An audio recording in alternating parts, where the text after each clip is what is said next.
Kathy Vick, Deeply Awake, and I want to tell everybody thank you for having tuned in and read me during the last, almost 6 years.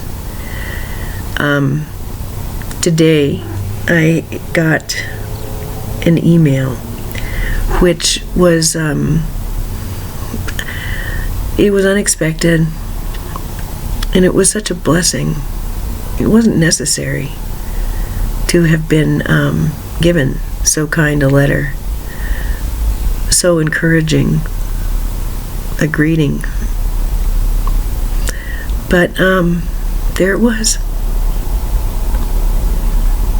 And it was from my kid's school. Well, I don't know. It's been a tough year. And to receive that email after the last couple of days of miracles, well, I just sat at the side of my bed and my body cried. I was reeling, because what I'm realizing is that it really is true that hard times are over, and that the worst is behind us. And I was not about to utter those words.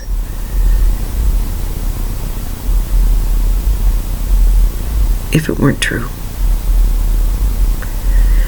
I have a better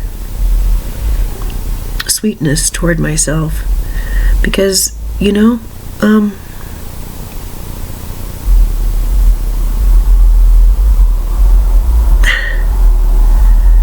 I think back on it all,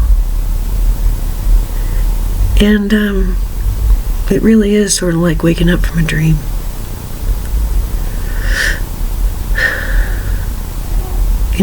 That things began for me 6 years ago today. And things got real intense on the 25th of 2012. But it had already begun. And, really, it had begun months earlier. But January of 2012, it was as if, looking back on it,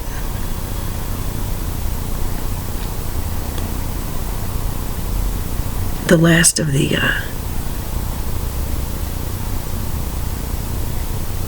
bits of rope holding me to the pier were cut. And it was in heightened moments in the intervening years. I'd look down in my hand, or I'd rummage around in my metaphoric purse, and I'd come across the blade that cut the rope.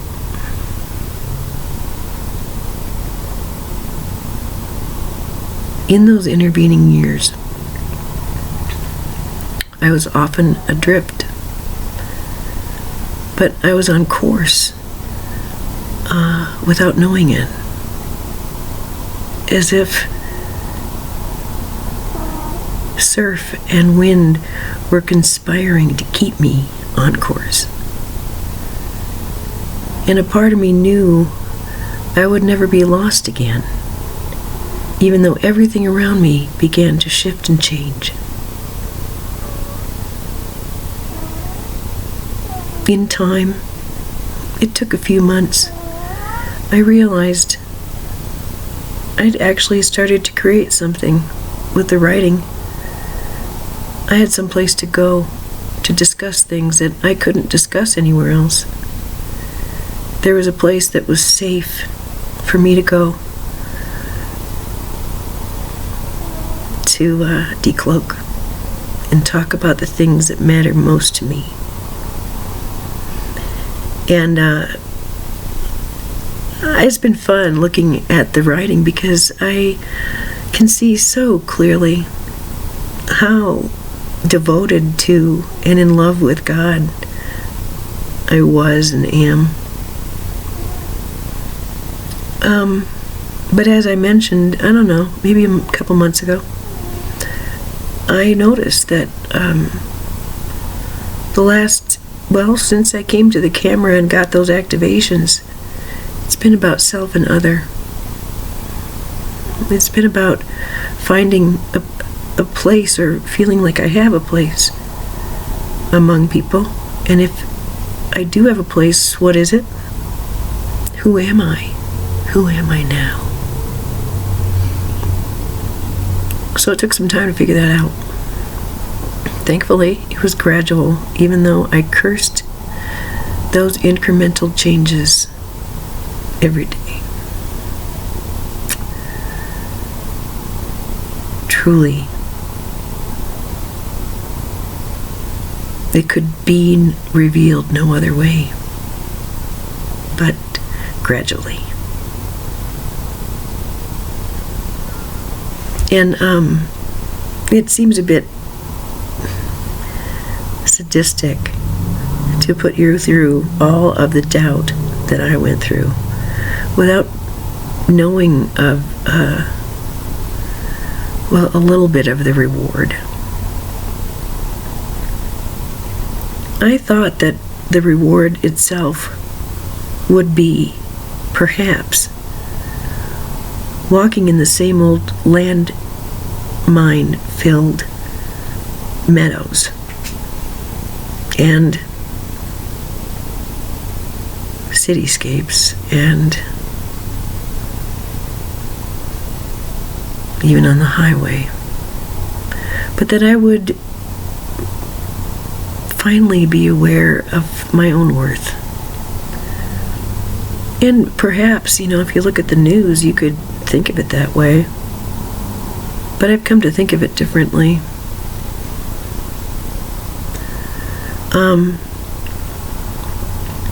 What was once so high stakes is not.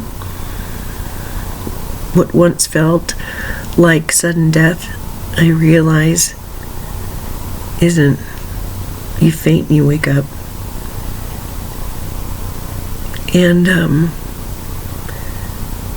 I've been reminded yet again that just because I'm thinking it, just because I believe it to be true, doesn't mean it's going to be counted against me. I just got something wrong, that's all.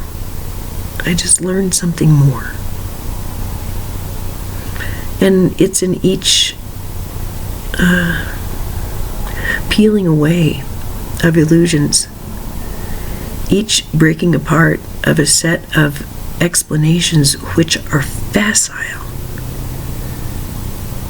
and ill thought out,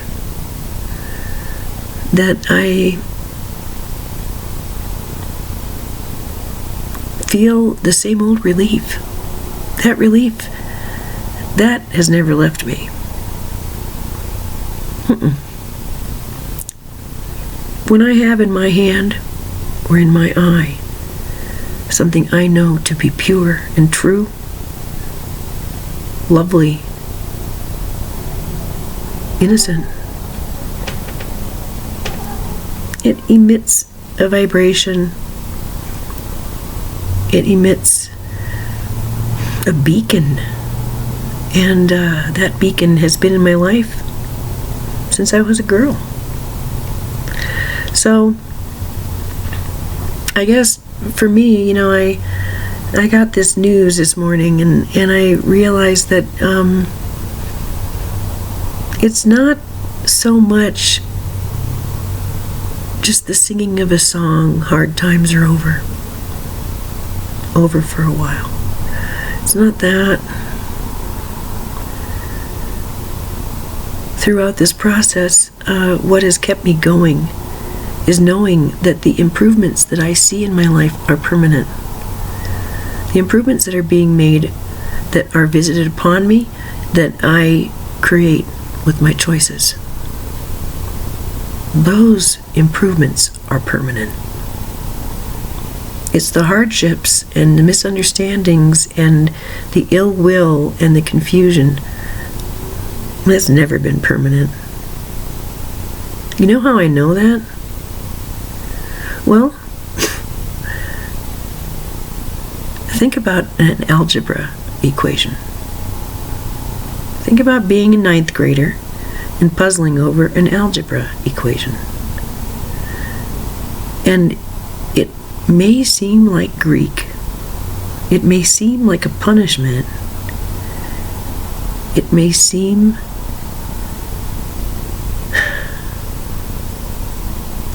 like a statement of your intelligence or your worth if you can't solve it.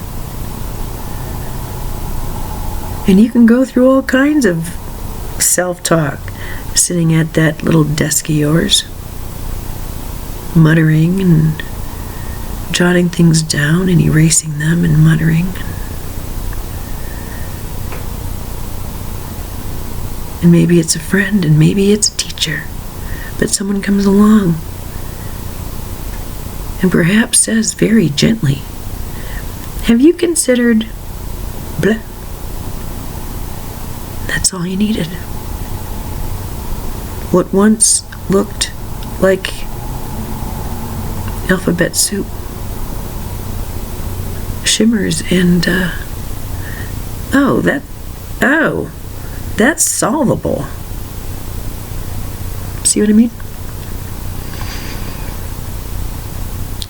And the point, I think, to this is that, are you able to get there by yourself?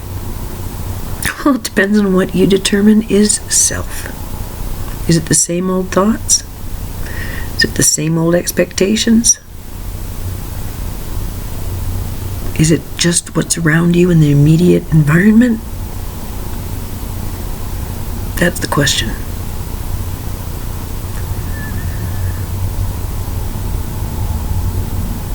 When something insolvable suddenly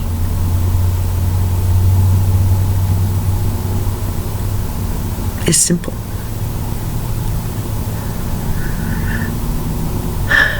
Well, if you as the student were beginning to despair in your own intelligence, in your genetic material, in your upbringing, if you put that much importance on solving that one equation, not being able to conjure up a solution on your own might make you feel even worse about yourself.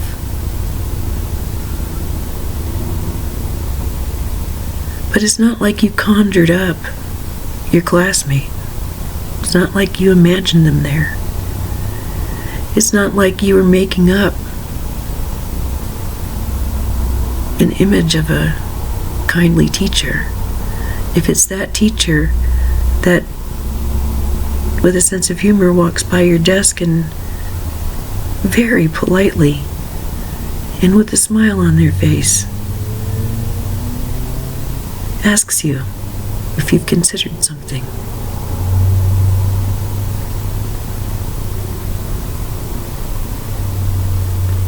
For me, in my life, those teachers, they've not always been physical. Those classmates have not always had bodies.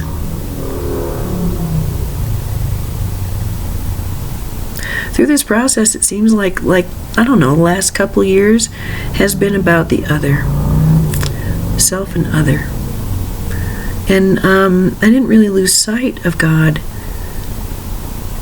but I think I took it as read that that was the language. But we had problems to solve here. I had equations that were not making any sense at all. And I took to the camera, and so much was revealed. not only in channel, but it was the end of a years-long process.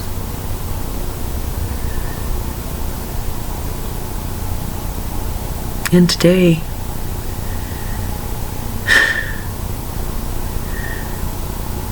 I smiled and cried in relief and gratitude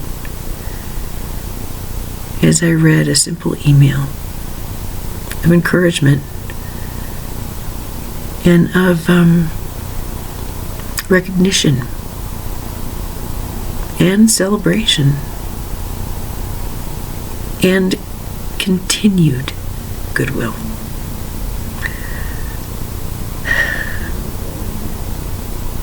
Yesterday was,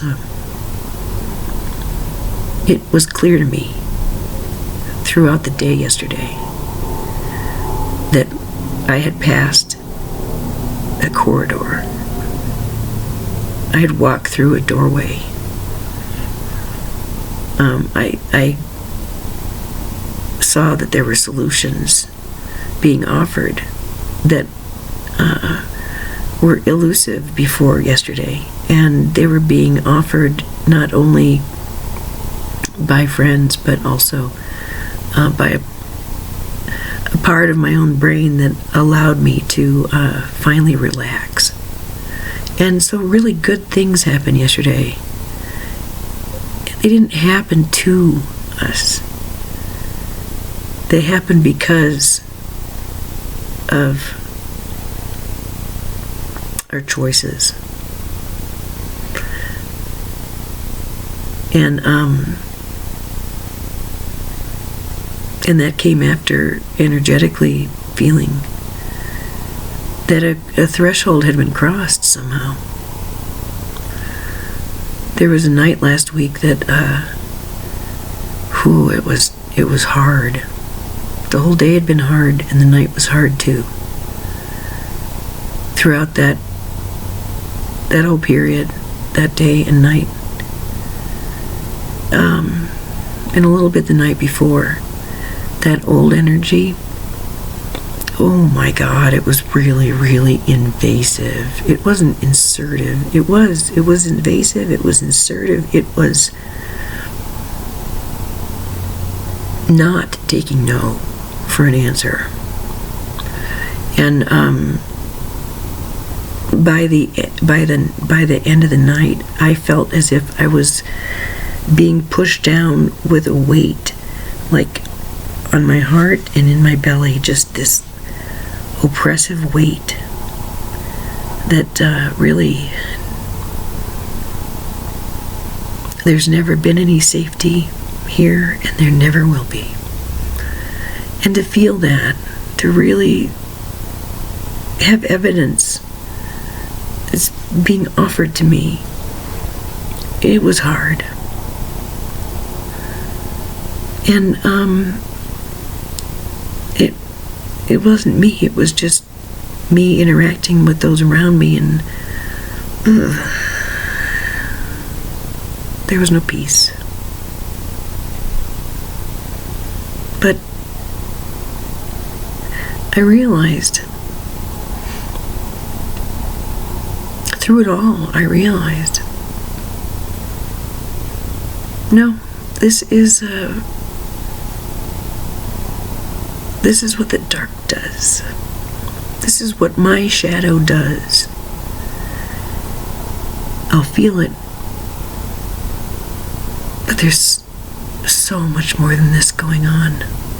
So much more than this pettiness, this fear, this anger, this panic running through the behavior of those near me and those far away. I felt the panic, I felt the terror, I felt just a collective swell of fear. And I met that with this grinding, is it ever going to end? How long? how long? How long? Because it really felt to me like good people and good ideas and good opportunities were just taking a beating.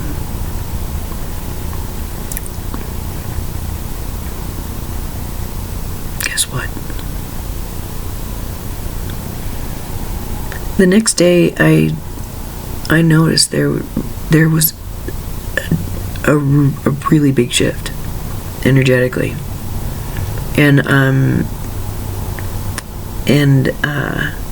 I wound up being with my friend, and we commented on what it feels like, and her experience is, different than mine, but oh boy, in the really important ways,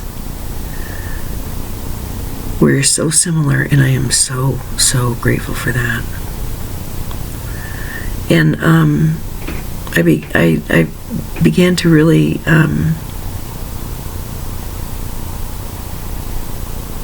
honor that. Yeah, there are bad days, there are bad nights, there are difficult energetic moments, but more. There are triggers and there are releases. And my friend and I found ourselves smack dab in the middle of a release. And it's really been coming ever since. It's one of the reasons I come to you today. When the world is too much with you. When the ignorance, the incomprehension, the contempt of your fellow traveler is multiplied through a day or a week or a month or a year or a lifetime to a crescendo. Do you think it's possible, truly, to live a life of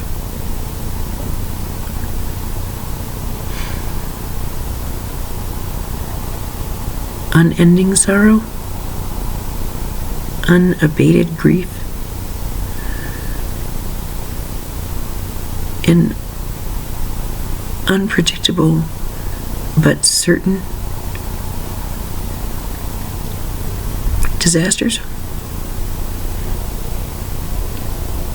That's an old song for an old time.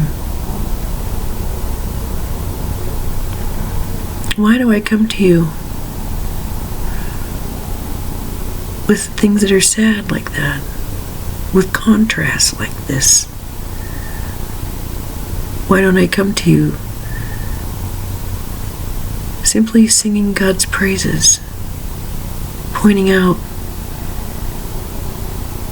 all of the beauty and the magic? Well, I think it's very important that we all begin to believe that it's possible for human beings to live as wise, just, deep, generous, compassionate individuals who can tolerate extremes that perhaps you can't. Think? I meet people who have extremes in their lives that I couldn't tolerate. And what I sensed the night that I'm referring to, that, there was like a real big swell of it actually even had a smell. The energy was really making a point. It was trying to make a point.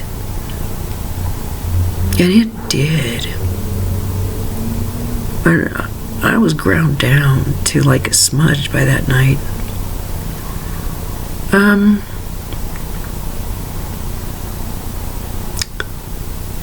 Through that day and night, and like I said, then about the night before that event, I've been feeling some of the old things, and perhaps trusting a little bit less, and well,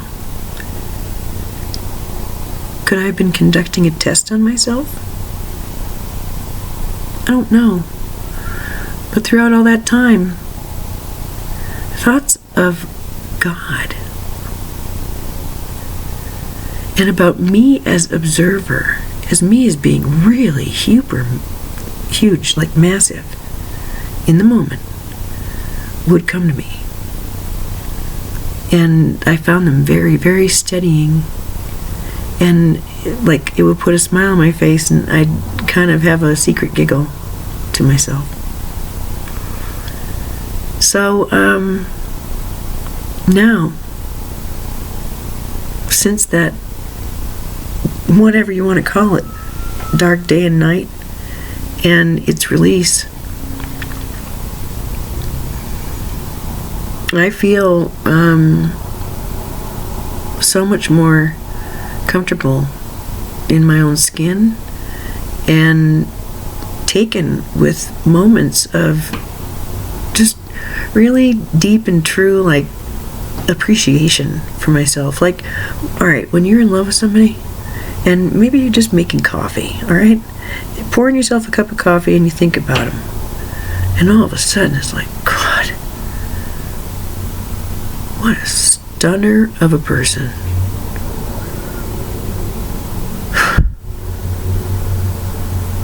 How lucky am I?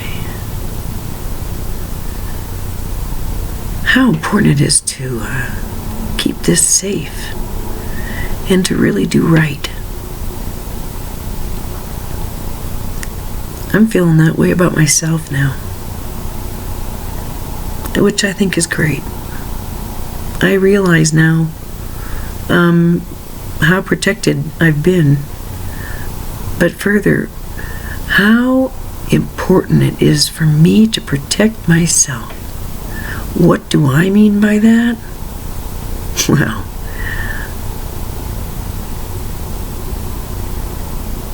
for me, all that means is that I get to have boundaries. Imagine that. My thing was I wasn't allowed to say no. That was really the only edict. That was one of the prime directives of the last lifetime. I might have strong preferences, but it really wasn't in my wheelhouse to state them. Or to, I don't know, live them. Well, how honest is that? So, I realized that saying no is integral. And my not wanting to say no was not only due to energetic agreements that I'd made with human beings, but it was also how I was dialed in as a creator or as an author, as a writer. I really didn't want to limit myself. And as a soul, a part of me was really greedy and didn't want to limit myself in any way. Why would I say no? It was just the social interaction that would make it hard. And really not the social interaction, but my own thoughts. Really. And now that those thoughts I used to have about myself have been weeded out, and the ones that are more mature are finally bearing fruit. Finally. There's a longer tape. I don't care. I'm not coming very often.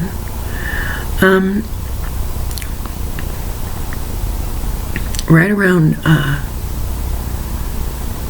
the beginning of December, there was a gust of wind that kind of went through my brain, and I had some decisions that seemed appropriate to make, and I made them.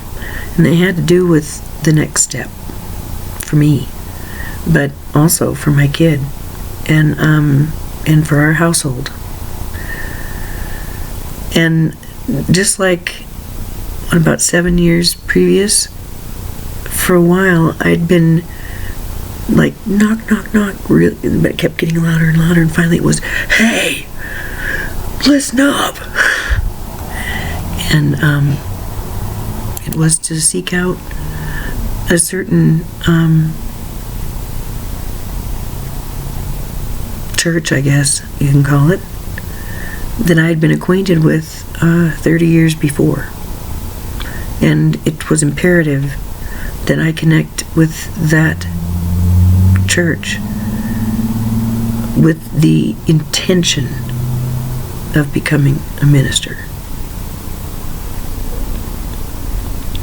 So, I've been to services, I think, 3 times now. And I'm home, baby, I'm home. I'm finally home. And it's nice to be home. I really, really missed it.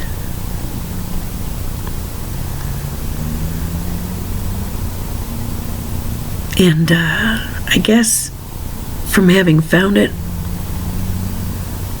or something,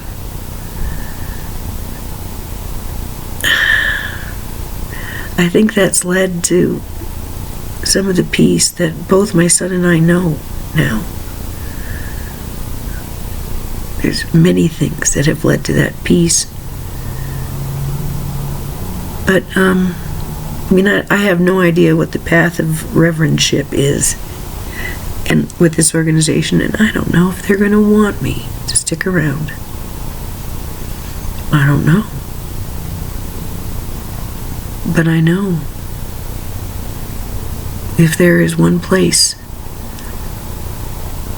that I should and must go now, it's there. So, couple that with reading some of these works and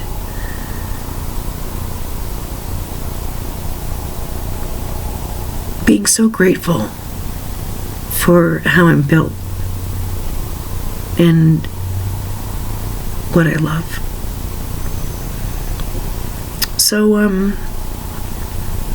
life goes on, and what matters now is my keeping promises, and also of being as thoughtful as I can be, and really just not even giving it a second thought. If I deem myself thoughtless with this or that or the other, I keep getting told that it's a time of having it demonstrated that life here is a continuous thing, and yet this juxtaposition is that I love that the knowledge now that life really is forgiving, that people really are forgiving, and that the story still goes on and on and on. I like that. It's juxtaposed to something that I just recently discovered, and with this I'll wind down.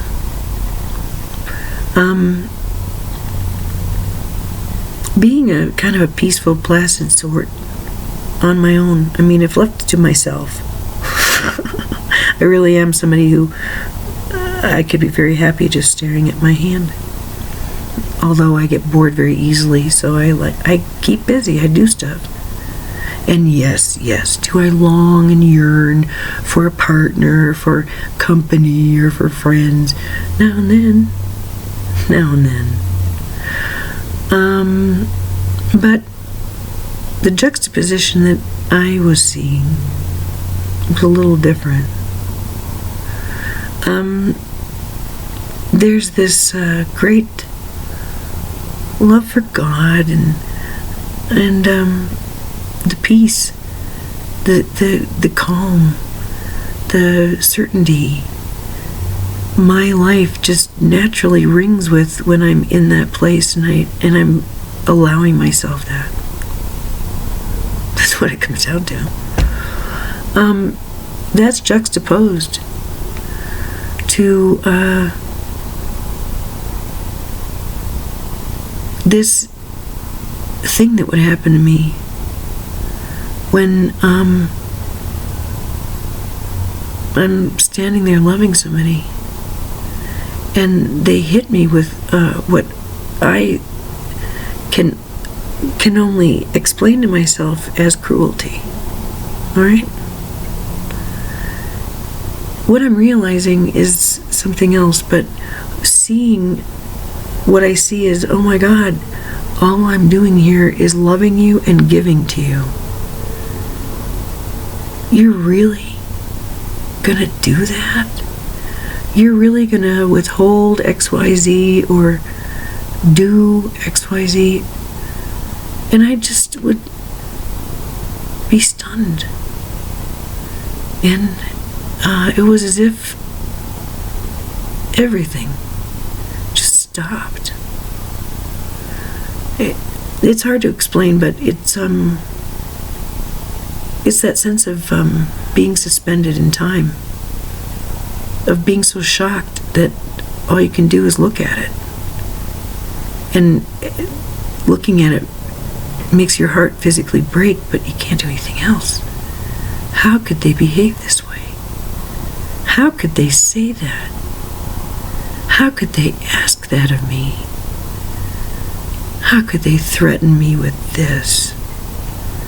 And so I would just go, and I would be rendered immobile. The thing is that I didn't get it until just recently, until the last couple days.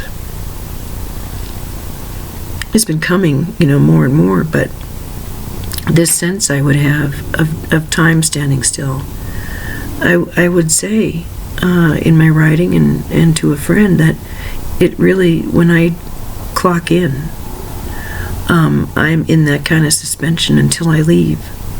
I would go to work and I wouldn't remember that I had an apartment. I wouldn't know anything except my assignment. And then I found that to be at times very soothing, but disconcerting when I was face to face with something that I found intolerable, either physically or in my soul. But it was a curious thing to me, and I would chalk it up to a lack of object permanence, and it had to be hit. But I realized something very different now.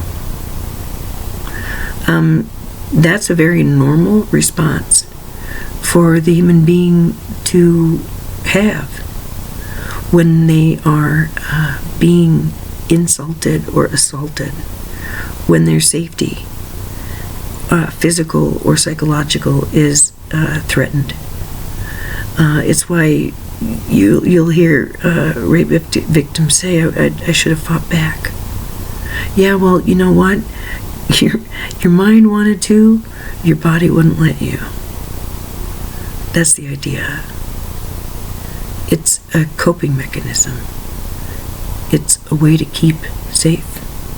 It's a way to survive. And also in that place, and I'm not saying that, it's all rape induced, but what I'm saying is that when someone like out of the blue slaps you, or out of the blue they just say something that is horrific, or out of the blue they tell you the reason they've done something, and you thought all this time it was because they cared about you, and then they tell you why, and it's like, whoa, ow, ow, because it was selfish. And actually, maybe the intention wasn't all that great. Ow, ow, right? What I'm getting at here is that when you're traumatized, it's not unusual for that kind of suspension to happen, and depending on the assault, it's not uncommon for people to dissociate. I'd been talking about, having a pretty much happy life, and then once in a while I'd feel like crap, and I began to realize that what I was experiencing was a flashback. But it was a flashback of my old life.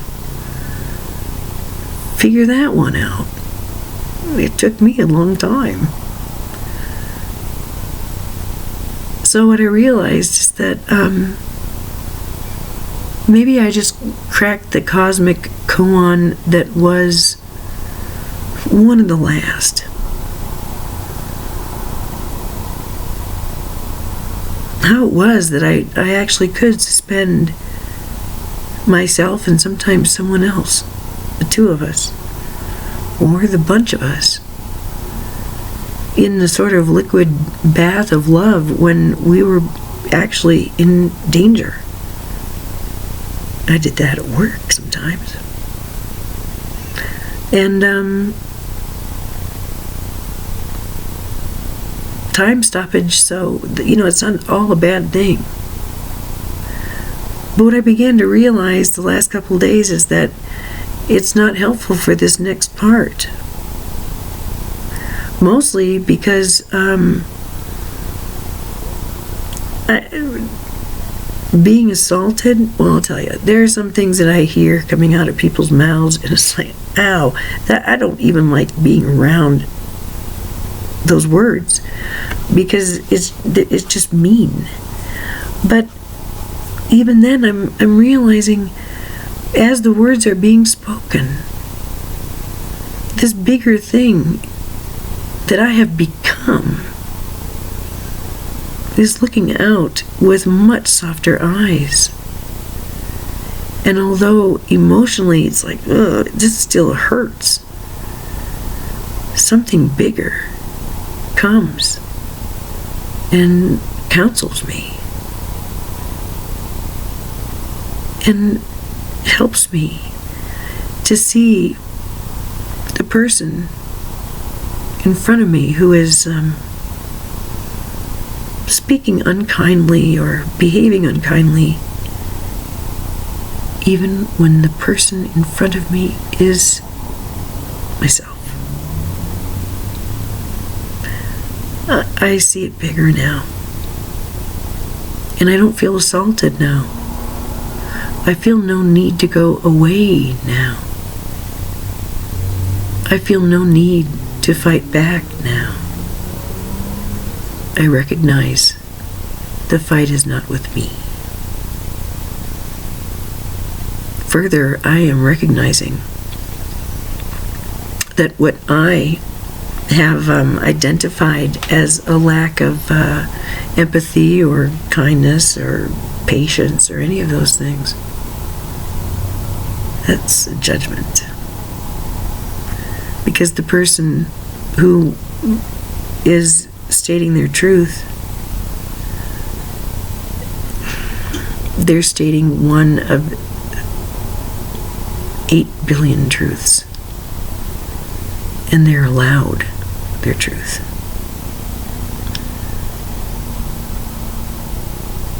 I'm kind of happy about that analogy I shared, because I spent a lot of time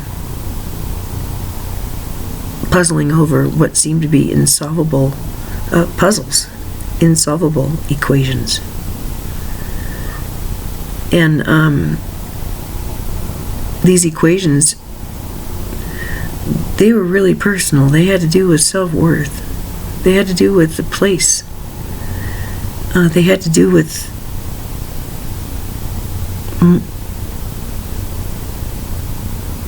my meaning and my significance. And for me, this has been about sort of switching poles. Having once thought that my function socially seemed to be to upset the apple cart, to anger people without knowing I was, and not being given a break. Well, that was how things were. And that is a definition that's appropriate for another time.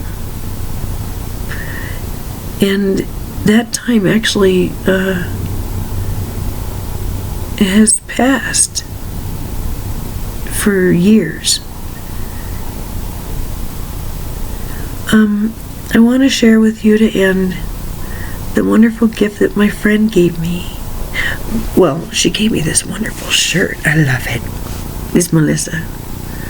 You might recall when my hair was kind of like dry and down to here and sort of poofy. And I had thought that I was going to have great hair because I'd cut it down to the good part. My hair had gotten real damaged with bleaches. And so a while ago, I cut it way down to, I had to cut it all off. And shaved it up the back and everything. Went to cost cutters. Time passed. My hair grew. And it was all icky again. So I went up to Melissa's. And it was a very, very intense weekend or weeknight that we spent up there. And during the nighttime, as we were talking, she said that she could see a new hairstyle on me. And would I agree to getting it cut? And the next morning, out in her garden, I got that really, really nice cut that I've been sporting for a while. So, a couple days ago, my sweet alchemist, my mystic, shamanic goddess friend, Melissa, we were talking. I went up there to do something with her, and it was already done by the time I got up there. So we just hung, and we were talking, and she asked me if I wanted to get my hair cut. I said, that's the funniest thing. I've just been thinking about that. And I had been wanting to get it shaved, like down here, and so I could cover it up. And she said, that's funny, when I mentioned the shaving part, because she said she saw that too. And was I willing? Well, she was very conservative. We did it 3 times, but it wasn't right until the last time. But it is a bit extreme, and it makes me think that probably I need to wear some mascara and dangly earrings for a little bit anyway. God, I love it. And what I'm noticing is that when people see it, it's the same thing as when I got my hair dyed. People are like more friendly to me now, and a bit amused, and many women have said, oh God, I'd love to do the same thing. I just don't have the guts or whatever. Well, I'll tell you, it didn't have anything to do with guts. It had to do with trust, and it had to do with fun. It had to do with excitement. And it was only on the 3rd time, when we got all done, and I looked at Melissa, and she had tears in her eyes. And she said, oh, that's just exactly what I kept seeing as we were talking. But did you know that that you have a divot in your head? She didn't mention the big birthmark I have, but she did mention the divot. It's a dent that goes from about there to there. And it's not bilateral. I've had many head injuries in my time, but I had a rollover. I totaled my car, and I had many physical injuries from it, not least of which was a head injury.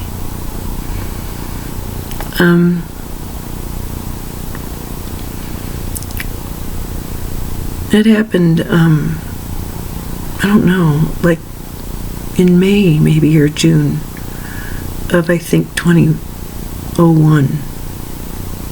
Sammy was only, yeah, I think it was 1.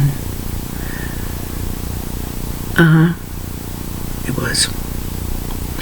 And it took me an entire summer to be able to gather my thoughts well enough to fill out a job application at Safeway to be a bagger.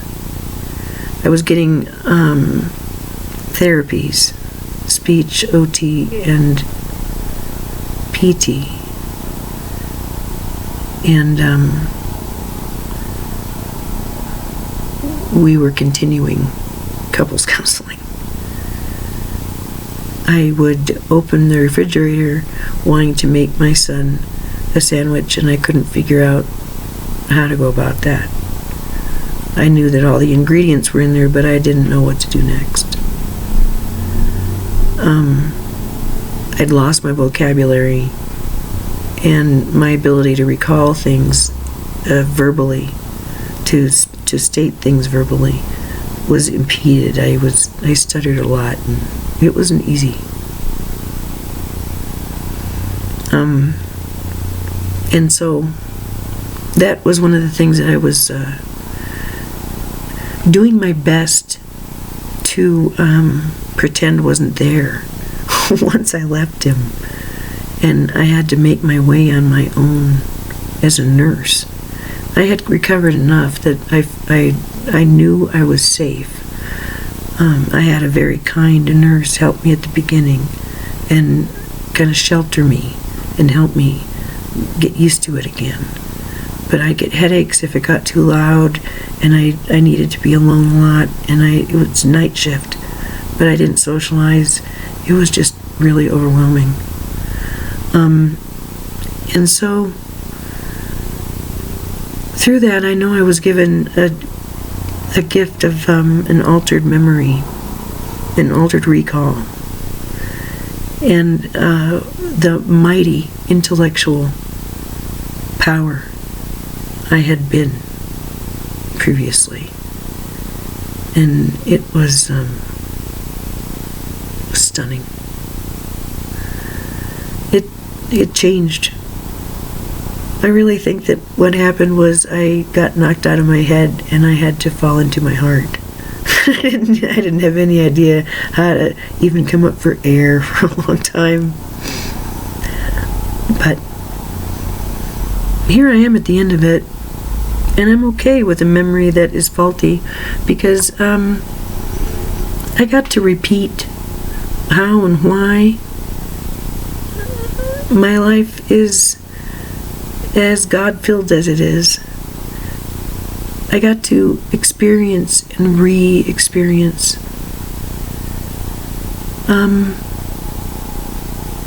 things I'd forgotten. The head injury, I think, really what it did was just assist me in really loosening so that I could go further and contain it. And maybe part of the rehab was the work from April 16 forward, where I came to the camera and I began speaking what had up until then only been written, because really I didn't know how to express myself with verbal communication. I didn't trust myself that it was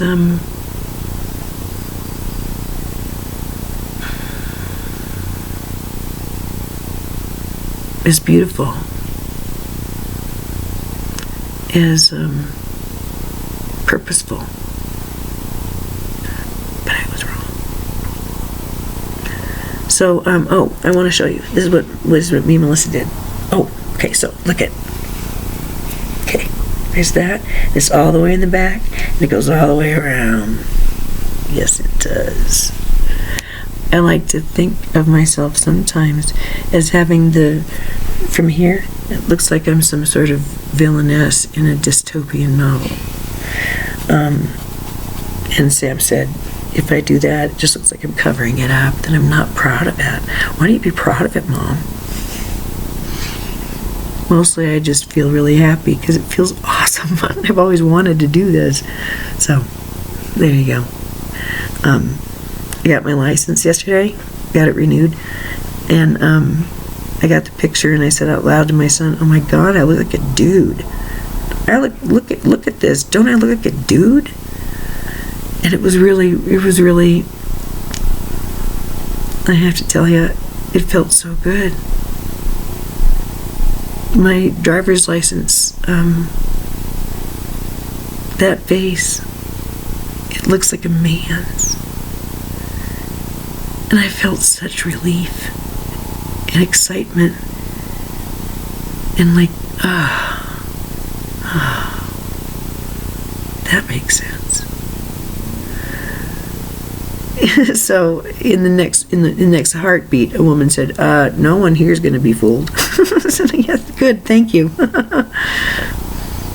That was trippy, but I like it a lot, and I worry what my dad will say. I worry, but I would imagine that he'll figure out a way to love me anyway. I'm just guessing there. He may ask me to put my stocking cap back on, though. That's okay. Thank you for listening to this. I hope that I've helped you. I don't think that any of us can do any of this wrong. I know that each of us are just coming home to ourselves. And if that just takes the form of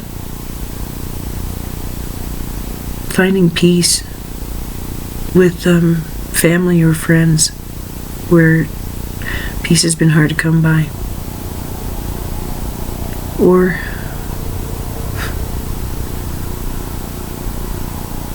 finding peace inside yourself, realizing that there was nothing to be forgiven all this time. And all this time, things were far better than you ever could have imagined. You don't have to carry the weight anymore, that burden, that this is insolvable, unfixable, and that you'll never be redeemed. The kind of releases I'm talking about, that's what these releases are.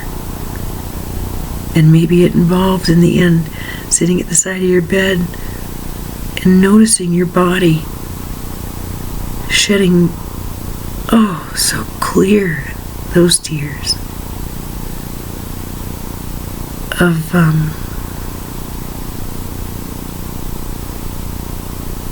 relief